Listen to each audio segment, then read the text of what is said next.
બધી વસ્તુઓ ટકે છે, બધી બાજુઓ ટકે છે. ખૂબ આનંદ. તો લઈ લ્યો. બેટા અત્યારે તો નથી જોઈતી, પછી લઈ જઈશ.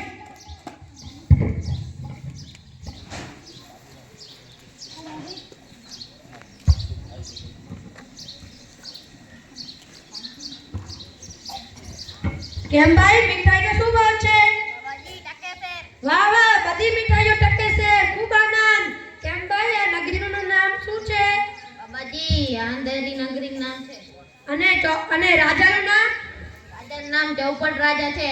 અંદર નગરી ચોપર રાજા, ટકે શેર બાજી, ટકે શેર ખાજા. બાબાજી કાઈ લેવું હોય તો લઈ લો. બેટા બેટા હું ભિક્ષા માંગીને 7 પૈસા લાવ્યો છું, તેમાંથી તું મને 3.5 શેર મીઠાઈ આપી દે.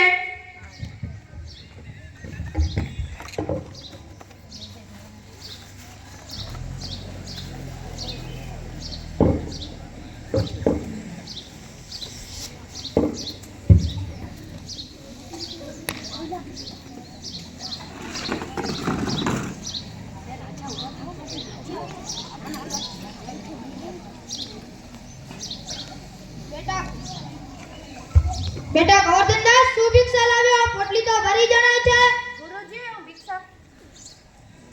ગુરુજી, હું ભિક્ષા માંગીને 7 પૈસા લાવ્યો તો, તેમાંથી મેં 3.5 શેર મીઠાઈ ખરીદી લીધી. બેટા મને નારાયણદાસે કહ્યું હતું કે આ શહેરમાં ટકે શેર ભાજી અને ટકે શેર ખાજા મળે છે. આ નગરનું નામ શું છે? આ નગરના રાજા કોણ છે? ગુરુજી, અંદર નગરી ચોપટ રાજા, ટકે શેર ભાજી, ટકે શેર ખાજા. તો આ શહેરમાં રહેવું ઉચિત નથી. હું આ શહેરમાં એક ક્ષણ પણ નહીં રોકાઉં. ગુરુજી, હું તો અહીંયા જઈશ. બીજે આપણે આખો દિવસ ભિક્ષા માંગીએ તોય પણ આપણું પેટ ભરાતું નથી. હું તો રહેવાનું. બેટા તું મારી વાત માનતો નથી, પણ તું પછતાઈશ. જ્યારે સંકટ પડે ત્યારે મને યાદ કરજે. ઠીક છે ગુરુજી.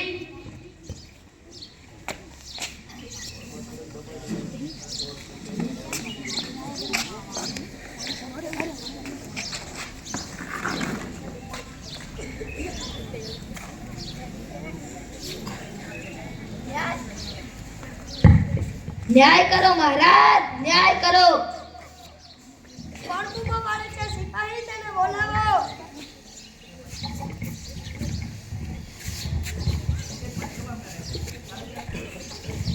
ન્યાય કરો મહારાજ, ન્યાય કરો. બોલો, શું થયું?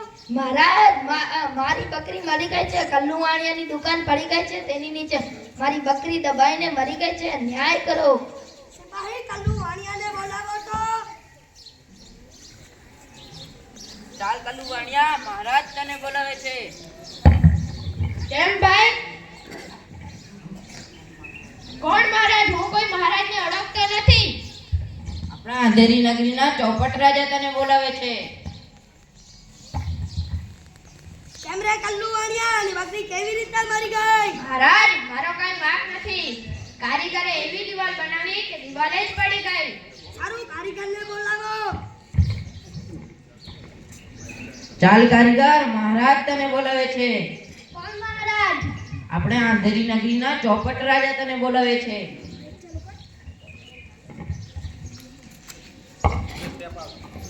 કેમ રે કારીગર, આની બકરી કેવી રીતે મરી ગઈ? મહારાજ મારો કોઈ વાંક નથી. ચૂનાવાળા ચૂનો એવો ખરાબ બનાવ્યો કે દીવાલ જ પડી ગઈ. સારું, ચુનાવાળાને બોલાવો સિપાહી. ચાલ જુનાવાડા, મહારાજ તને બોલાવે છે. કેમ રે ચુનાવાળા, આની બકરી કેવી રીતે મરી ગઈ? મહારાજ ભીસ્તીએ ચૂનામાં એટલો પાણી નાખી દીધો તેથી ચૂનો નબળો થઈ ગયો. સારું, ભીસ્તીને બોલાવો તો. ચાલ ભીસ્તી, મહારાજ તને બોલાવે છે. કેમ ભીસ્તી, બકરી કેવી રીતે મરી ગઈ? મહારાજ, મારા જેવા ગુલામને કોઈ વાંક નથી. કસાઈએ મસ્ત એટલી મોટી બનાવી દીધી કે તેમાં પાણી વધારે ભરાઈ ગયું. કસાઈને બોલાવો. ચાલ કસાઈ, મહારાજ તને બોલાવે છે.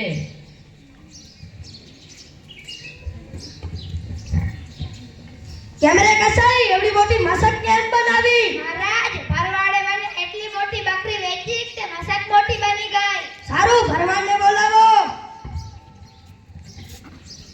ચાલ ભરવાડ, મહારાજ તને બોલાવે છે. કેમ રે ભરવાડ, એવી મોટી બકરી શું મહારાજ આમાં મારો કાંઈ વાંક નથી. ત્યાંથી કોટવાળાની સવારી નીકળી હતી. ત્યાં ભીડના કારણે મને નાની મોટી બકરીનો કાંઈ ભેદભાવ જોવા ના મળ્યો. આમાં મારો શું વાંક? સારું સિપાહી કોટવાળને બોલાવો. ચાલ કોટવાળ, મહારાજ તને બોલાવે છે. કેમ રે કોટવાળ, ધૂમધામથી સવારી કેમ કાઢી કે આ ભરવાડે ગભરાઈને મોટી બકરી વેચી નાખી? મહારાજ મારો એમાં કાંઈ વાંક નથી. સિપાહી હમણાં જ કોટવાળને ફાંસીએ ચડાવો.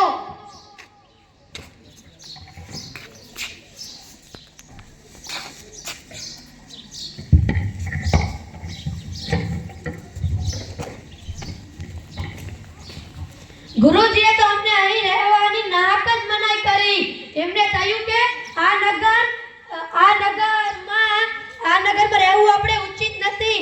આ નગરમાં રહેવાનું માન્ય ન થાય. પણ આપણે શું, આપણે તો ખાઈ પીને મસ્ત પડ્યા રહેવાનું. ચાલ ઊભો થા, મીઠાઈ ખાઈ ગઈને ખૂબ જાડો થયો છે. આજ તને મજા મળશે. કેમ ભાઈ, મેં શું કર્યું છે? વાત એમ છે કે કાલે કોટવાળને ફાંસીનો હુકમ થયેલો. જ્યારે અમે તેને ફાંસી દેવા માટે લઈ ગયા ત્યારે ફાંસીનો ફંદો મોટો નીકળ્યો. કારણ કે કોટવાળ સાહેબ તો દુબળા પાતળા છે. એમ અમે મહારાજને કહ્યું. મહારાજે હુકમ આપ્યું કે કોઈ ચાડિયાને ફાંસી ઉપર ચડાવી નાખો. કારણ કે બકરીના મારવાના અપરાધમાં કોઈકને તો ફાંસી ઉપર ચડવું જ પડશે, નહીં તો ન્યાય નહીં થાય. બાપ રે,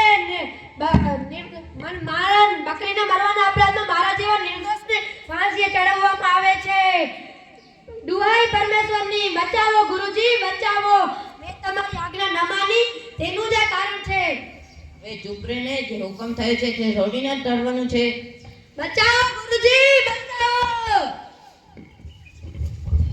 બેટા ગોરધનદાસ, તારી આ દશા કેમ થઈ? ગુરુજી, બકરીના મરવાના અપરાધમાં મને ફાંસીએ ચડાવવામાં આવે છે. મને મારા શિષ્યને ઉપદેશ આપવા દો. તો ગુરુજી, હમણાં જ હું ફાંસીએ ચડીશ. હું મૃત છું, વડીલ છું, મને આવવા દો.